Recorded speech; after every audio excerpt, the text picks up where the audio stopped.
Olá, queridos, tudo bem? Bacana, professor Junani falando com vocês. Nessa aula de hoje, eu quero abordar com vocês um assunto muito interessante e muito conhecido por todos aqueles que são aí estudantes e apaixonados aí pela matemática, a raiz quadrada. Mas você sabe como que ela surgiu? Nessa aula, nós não vamos falar de como que se calcula uma raiz quadrada, mas eu quero apresentar para vocês a história de como que a raiz quadrada ela aparece na nossa estrutura de estudo matemático. Beleza? Vamos entender isso então? Para a gente começar, né, a entender como que surge a raiz quadrada, nós temos que voltar lá atrás, na origem do conhecimento matemático. E onde que isso inicia? Né? Onde que nasce essa estrutura? Né? A gente vai pegar, voltando tempos atrás, pelos matemáticos árabes. Né?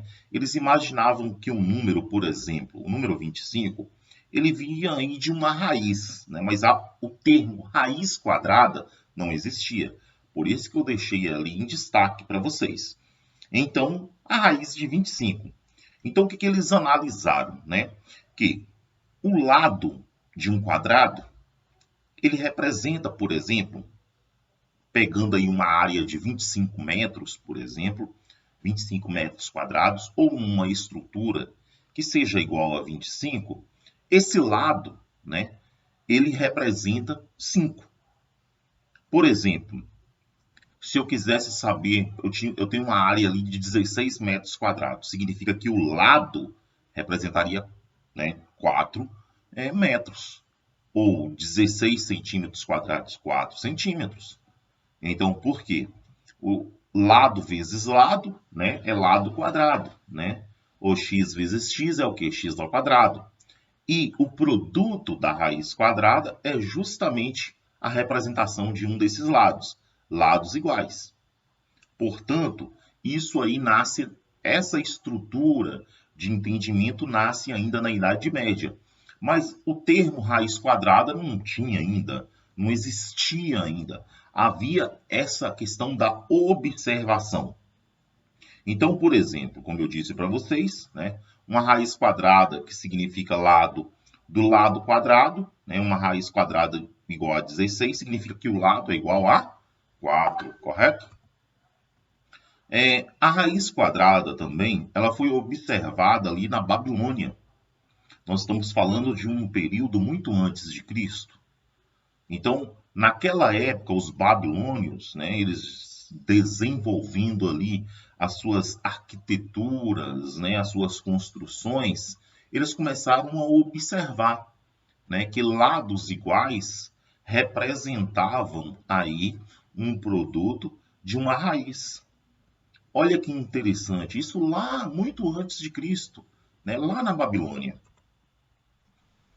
Então, por exemplo, a origem da raiz, ela vem do latim radice ou radixe, né, que tem o termo lados com significados iguais.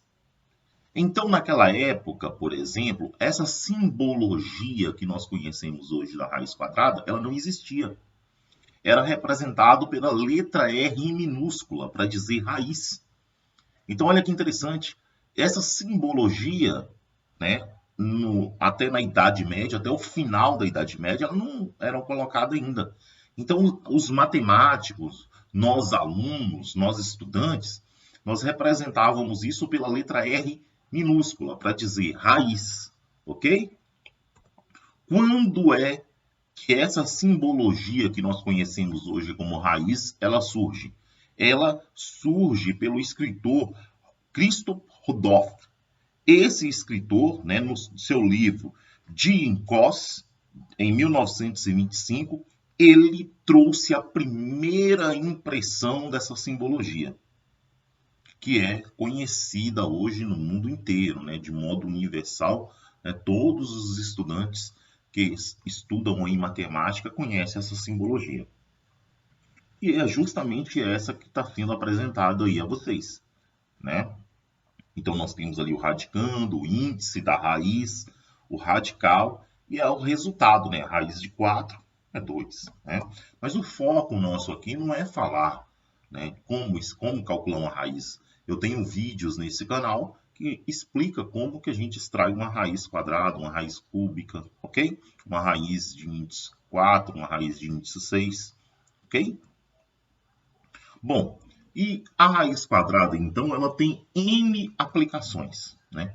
Quais são essas aplicações? Na física, por exemplo, nós podemos, ali, por exemplo, um objeto que está em queda, por exemplo, tem como definir a velocidade da queda desse objeto? Tem. É a raiz quadrada de 2gh, né? G representando gravidade, h representando a altura. Então, a raiz de 2gh, eu consigo calcular a velocidade de queda desse objeto.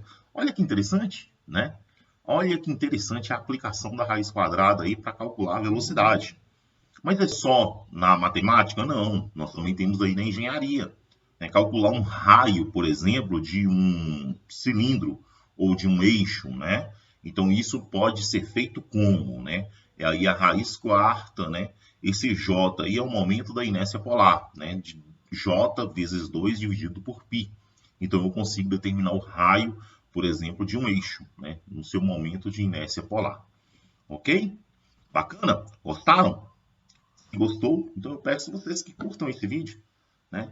E Deus abençoe vocês. Um beijão no coração de todos e até a nossa próxima. Tchau, tchau.